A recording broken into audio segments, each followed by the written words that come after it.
kung maraming artista ang hindi pinalad nitong kakatapos lang na eleksyon, parang tinatawag na bloodbath ng mga celebrities. Nauso na kasi na yung word na na bloodbath, bloodbath ng mga celebrities nitong kakatapos na eleksyon 2025. So hindi maganda para sa mga artistang politiko itong eleksyon ngayong taon na ito. At meron ding nanalo, no, na pinalad naman mga artista at celebrities ang nanalo nitong kakatapos na eleksyon. So sino-sino ba yung mga artista ang nanalo sa kakatapos lang na May 12 midterm election? So narito yung mga listahan ng mga artistang nanalo. Artista, celebrities, nasa media o mga influencers man. So sino-sino ba yung nanalo? Na narito yung mga listahan. So unahin natin yung Senado, kung saan nanalo uli itong si Lito Lapid sa kanyang re-election as senator. So si Lito Lapid ay nasa number, hindi ako nagkakamali, mga nasa 11 itong si Lito Lapid, 11th place. At ito namang si Tito Soto ang nagbabalik dyan sa Senado. Si Tito Sen pala ang pinakamatagal na nanunungkulan dyan sa Senado. So una siya nanungkulan noong 1992, kaya siya yung pinaka-senior dyan, pinakamatagal na experience dyan bilang senador at isa sa mga posibleng maging Senate President muli itong si Tito Sen. Bukod kina Lito Lapid, Supremo at Tito Sen ay may tuturing na rin mga celebrities, no? Itong si Erwin Tulfo, kasi sa entertainment parang part yung media no, sa entertainment. Kaya si Erwin Tulfo ay nanalo rin. Ganon din si may tuturing na rin celebrities, si Bam Aquino, si Bongo, si Kiko Pangilinan, gayon din si Camille Villar kasi naging host siya dati ni Willie. Tapos itong si Amy Marcos, yan, no? Yan, mga lumabas na rin yan sa mga TV at merong mga TV shows noon pa. Kaya may tuturing din silang mga celebrities. Kaya maraming, di kayo magtataka, maraming celebrity factor dyan sa Senado. Di naman sila mga aktor na katulad ni Bong Revilla, ni Lito Lapid. Si Bong Revilla, di pinalad. So, yun. Tapos, punta naman tayo sa Kongreso, kung saan itong si Arjo Ataide, isang aktor at asawa ni Maine Mendoza. So si Arjo Ataide galing sa mga pamilyang talaga sila, hindi talaga sila pamilya politika. Pamilya silang mga negosyante, mga lalo na sa mga showbiz industry. Kaya hindi tayo magtataka, parang papasukin na rin ng mga Ataide itong politika. Kaya itong si Ataide ay itong Ataide parang may relative sila sa mga Ortega dyan sa La Union, kasi yung mga Ortega eh. Kaya itong si Arjo Ataide ay nanalo sa kanyang ikalawang termino bilang kongresista ng Quezon City 1st District. Gayon din itong si Richard Gomez, kung saan nanalo rin siya sa another term niya dyan sa 4th district ng Leyte, kabilang dyan yung Ormoc City, kung saan baluarte ng nila Richard Gomez at Lucy Torres Gomez na nanalo ring mayor sa nasabing syudad na Ormoc. Tapos sa mga Revilla, kung si Bong Revilla hindi pinalad, itong mga anak at asawa niya nanalo rin dyan sa Congress. Itong si Lani Mercado ay nanalo rin sa ikalawang distrito ng Cavite, particularly sa Bacoor. Tapos itong anak ng si Jolo Revilla nanalo rin sa kanyang ikalawang termino sa Cavite 1st District. At itong naman si nakalusot din ata si Yung sa Agimat si Brian Revilla bilang nominee ng Agimat Party List. Tapos si sino pa bang congressman nanalo? So ayun, no?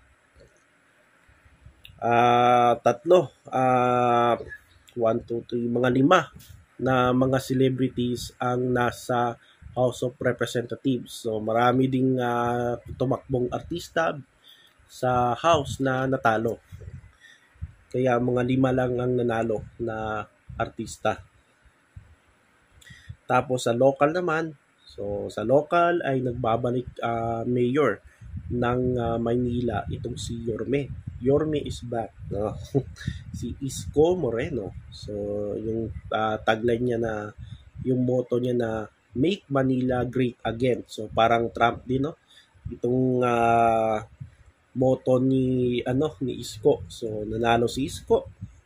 Unexpected yung kanyang pagkapanalo. Expected yung kanyang pagkapanalo dyan sa uh, Philippines capital city of Manila.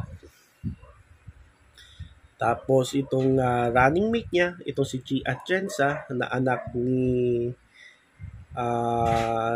dating Mayor Lito Atienza. Siya yung magiging Vice Mayor ng lungsod ng Maynila.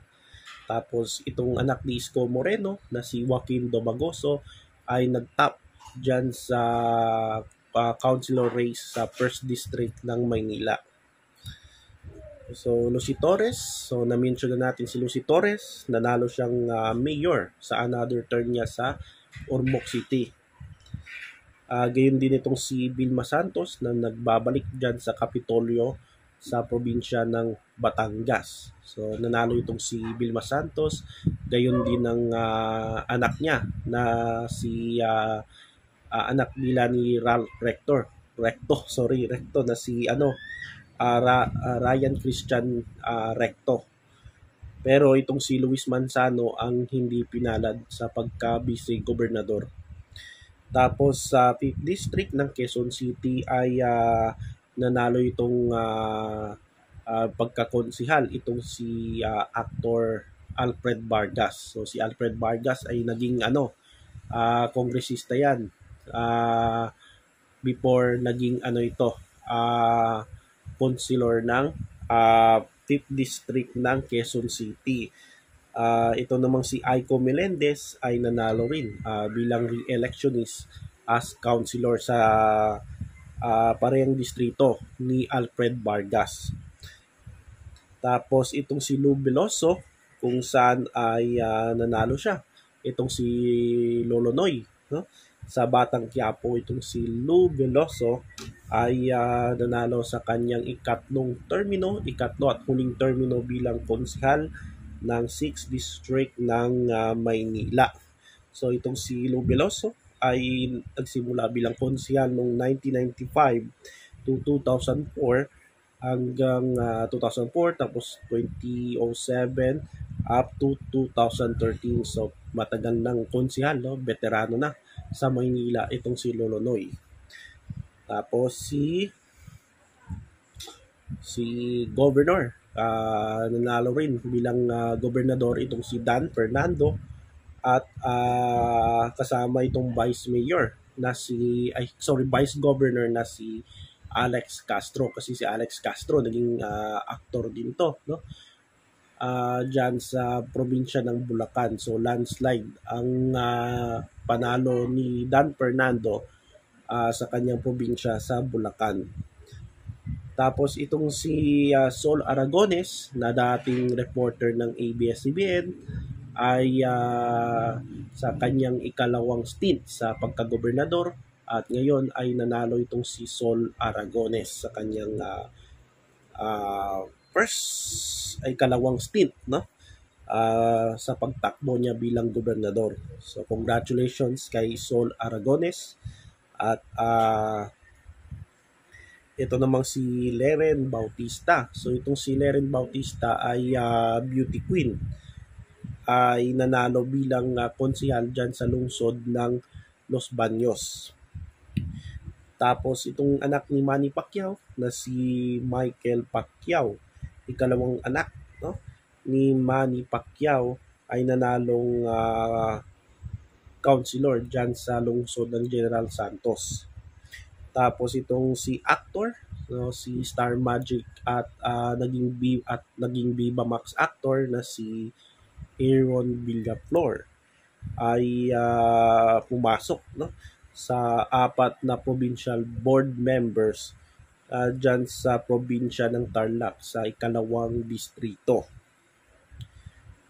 Tapos itong si Kai Cortez, anak ito ni Res Cortez, yung veteran actor, ay pasok sa pagkakonsihal ng Taytay Rizal. Ito sa Pasig naman, itong si Angelo De Leon na gumaganap din sa GMA action teleserye na Pulang Araw. So si Angelo De Leon ay nanalo sa kanyang ikalawang termino bilang konsihal ng lungsod ng Pasig. Ang alam ko ay nag-top siya dyan sa kanyang distrito.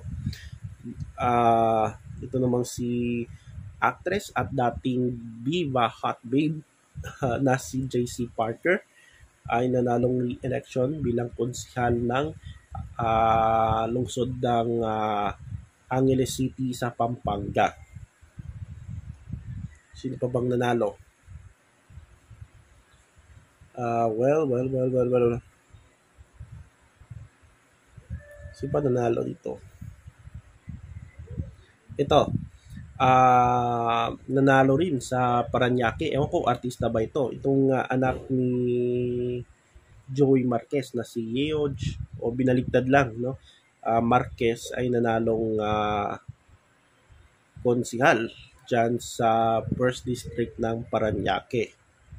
So ito guys, ito na lang guys yung yung mga artistang nanalo sa election 2025. So congratulations sa mga nanalo artista sa iba't ibang lugar, mapa-national o lokal. So yan.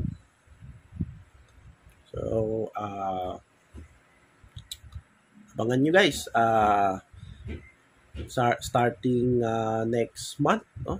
Starting next month ay sa aking video ay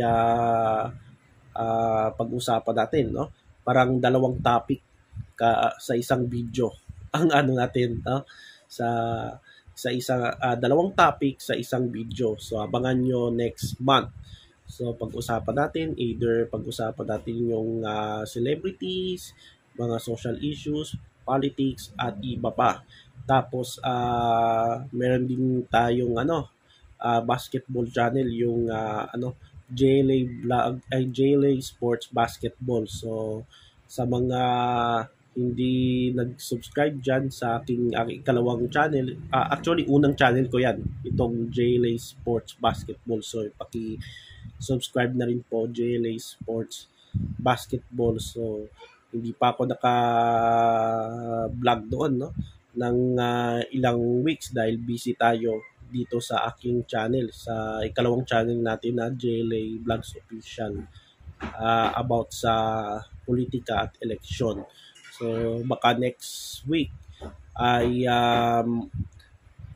balik ako na mag-vlog at mag-comment dyan sa JLA Sports Basketball kasi marami ring happening sa mundo ng basketball. Pati NBA nga, hindi ko matapik, no, sa aking video. So yan.